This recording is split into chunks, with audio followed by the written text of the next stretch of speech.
Hello everybody. So today we're talking about the INFJ high sensitivity and autistic INFJ high sensitivity and how often we hate that part of ourselves, but we can actually use it as a compass to find fulfillment in our life. This is what we're going to talk about today. I'm going to share a little bit about my story and how I used mine.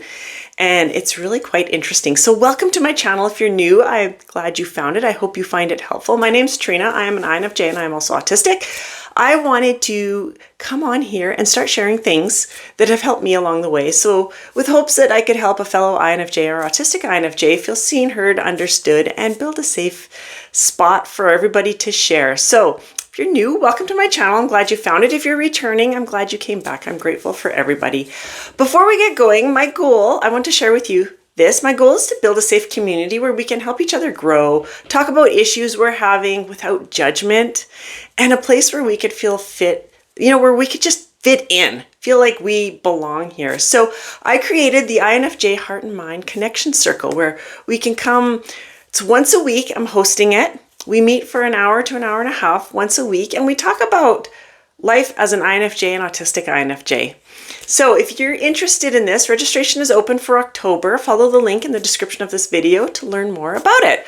All right, so let's talk about sensitivity. I'm curious how many of you absolutely hate your high sensitivity. If you want to drop it in the comments, that would be great. I'd like to know because this is very common. Don't feel bad. Don't judge yourself if you do. Don't feel bad about it. I hated it. I hated the high sensitive part of myself so bad that I would ignore it and pretend it didn't exist.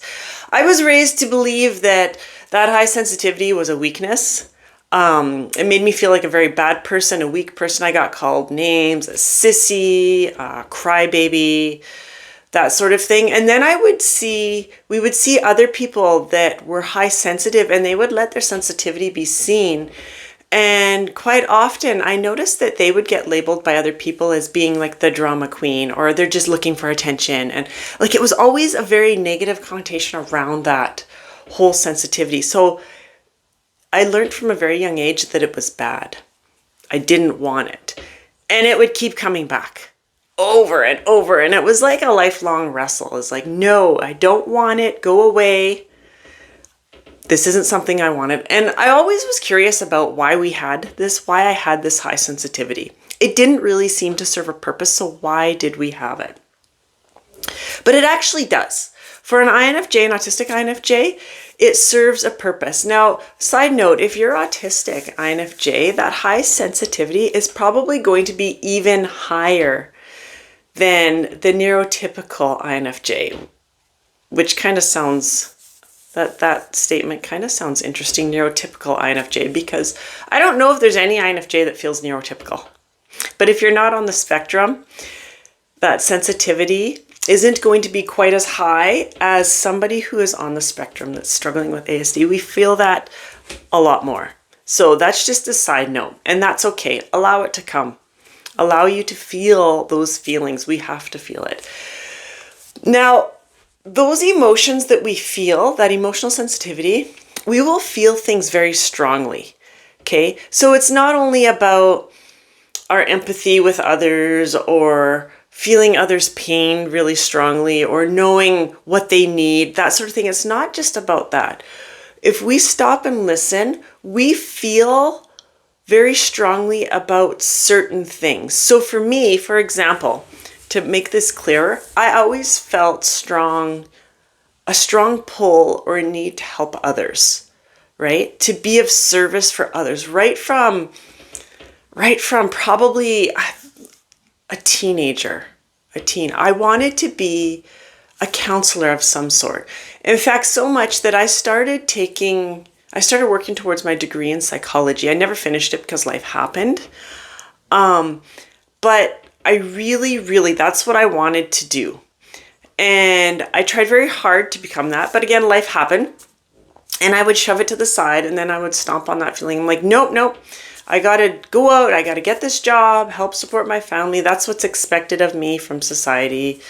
We're not going to do this. So I would take on these jobs that I would have feelings. My emotions and stuff would be screaming, no, don't go that way. That's not going to be good for you. But I would take them anyway.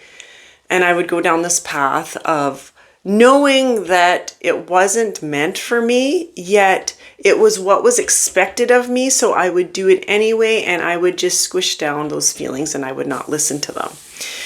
This led me in a direction of living a life with absolutely zero purpose. I had no fulfillment. I'm not going to say I was depressed because I don't struggle with depression, but it wasn't a happy life. Like, there was very little that really lifted me up and drove me, except my son. I only had one son at the time, and he did. Definitely there was purpose and fulfillment with him. But my career life definitely was not. To the point where I would dread. Sunday would come along and I would dread. I would just get that dread because Monday would start a whole work week and I absolutely hated it. There was just nothing there for me at all. It was a good job, but there was nothing there for me. So this would keep coming up. I would be sitting there at my job and I would find myself thinking like, oh, I could be doing this and helping and serving, counseling people. I could help them. And it would keep coming up for me. Then I ended up having my youngest son and I chose to be a stay-at-home mom with him until he started school. Once he started school, I had massive anxiety about going out and getting a job like I had before. There was zero purpose. While he was at home, that's when I started going on social media and posting things that I thought, this is going to lift somebody's day. This is going to help them today. This is going to help them feel better. If it helps one person feel better, oh well, that's what I would do. And it brought me fulfillment, meaning, and I just kept following it and leaning into that feeling. And then it opened doors of studying and learning about who I was and why I was feeling the way I was feeling, and learning that it was okay to feel those feelings. We're supposed to feel them. That's why we have them. And I started following what felt good. I would do it. So going out and getting my job again, working in an office, even though that was a great job, it gave me massive anxiety. I didn't want to do it. So I thought to myself, you know what? I'm just going to follow this. This is what brings me fulfillment. This is where I feel happy. I'm going to follow it. Thankfully, I'm very grateful that I actually had the opportunity to be able to do that. I didn't have to go out and get my job. So that's what I did. I started leaning into that feeling and just following the breadcrumbs, listening to my emotions and how am I feeling, right to the point where I would ask my body, how do I feel about this? I would actually ask, because that's what I had to do to be able to figure out how I was feeling. I had squished down my emotions so much that I really didn't even really know how I was feeling. So in order for me to figure it out, I'd have to ask my body, okay, body, how am I feeling about this? Is this something that feels good? If it felt good, if it felt open, then I would go down it and I'd follow the breadcrumbs and continue doing it. And then I found myself with a business.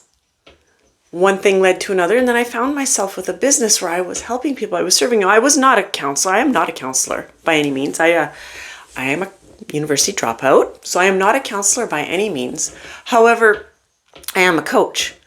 So I find myself helping people that are like myself based on my life experience of what I have found that have helped me and what hasn't helped me, and sharing just little tidbits about my life and helping people and feeling fulfilled.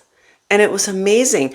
So that was the whole purpose of this video, is to show you that those emotions that we feel, if we allow them to come in and listen to them, they're going to lead us to where we need to go to feel that fulfillment, to feel the meaning in our life, to have purpose.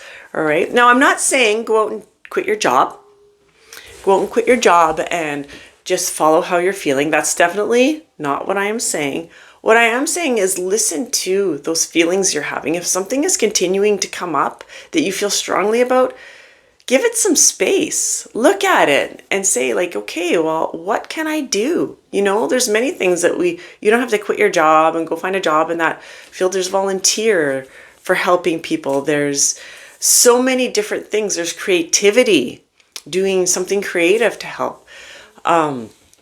And it will start with the breadcrumbs and just follow them. Get curious without any expectation. Okay, well, let's see where this is going to take me. I'm curious now, and follow those feelings of where it's going.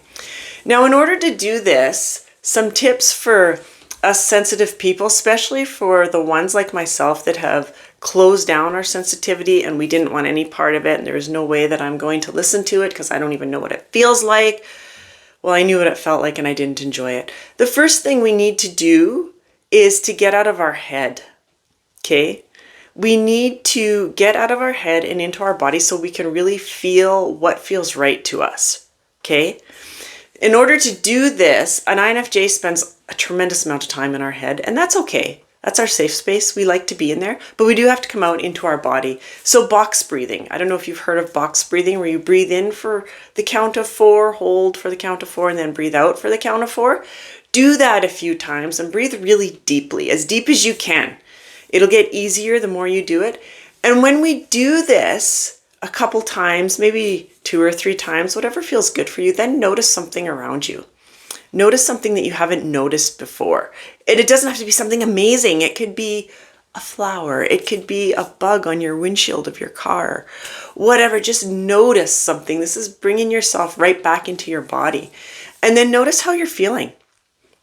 Even ask yourself, how am I feeling right now? Am I tense? What's going on in my body? How am I feeling? This is going to help us start identifying our own emotions, because this is the other catch to it. So we're high sensitive, so we're taking on everybody else's emotions around us, and many of us have no idea how to distinguish between what is ours and what isn't ours.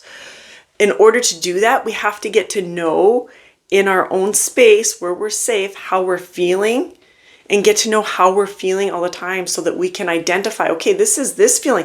This is my own feeling. I know this feeling. This is familiar. This other feeling isn't familiar. This is not mine. Now I'm going to give it back, because we don't want to feel and follow other people's emotions. That's not going to lead us to where we need to go, right? And once we get good at this, we're going to be able to distinguish between what is ours and what isn't. And no, we're not following that, because that is not ours. This is mine, and this is the way I need to go. So yeah, notice how you're feeling, then journal about it. Journal. What did I feel today? How did I feel? What's going on? What thoughts do I have?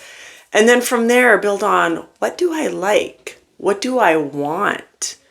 What do I feel strongly about? And journal. Journaling is great because this is your safe space to be honest, to be able to share exactly how you're feeling. Nobody else has to know. This is your journal. Nobody else should be reading it. So it's a completely safe space to do this, and it will help you get to know those feelings that we're feeling, because sometimes they're very hard to understand. Like I said earlier, especially if you're like me and you squish them down. And then start following them. Start following what feels right to you and go that way without expectations, just pure curiosity. Let's see where this is going to take me. And it might really amaze you. I can guarantee it will. I can guarantee it's going to amaze you when you start following those feelings, those breadcrumbs, and start seeing fulfillment, and it starts giving you energy to keep going. It's amazing, really, what happens. I hope this was helpful. If it was, I invite you to like my video, give it the thumbs up, and I also invite you to subscribe to my channel so that you can learn more about INFJs and autistic INFJs. And feel free to share this. The more times it's shared, the more INFJs we get to help, and that's what it's all about. So I'd also invite you to share if you follow your sensitivity, those heightened emotions that we feel, if you have learned to follow them. And I'd like to hear a little bit about your story on how it has helped you, how it has led you to a life full of fulfillment. This will help sharing. This will help others understand, okay, this is what works. And other INFJs, it'll give us incentive to really lean into that sensitivity and follow it. If you want to share it, don't feel that you have to, but if you want to, share it in the comments. That would be great. Thank you so much for joining. I really do appreciate. Remember, you guys are enough just the way you are. You're perfect just the way you are. I will see you again with another video, all INFJ or autistic INFJ. Bye for now.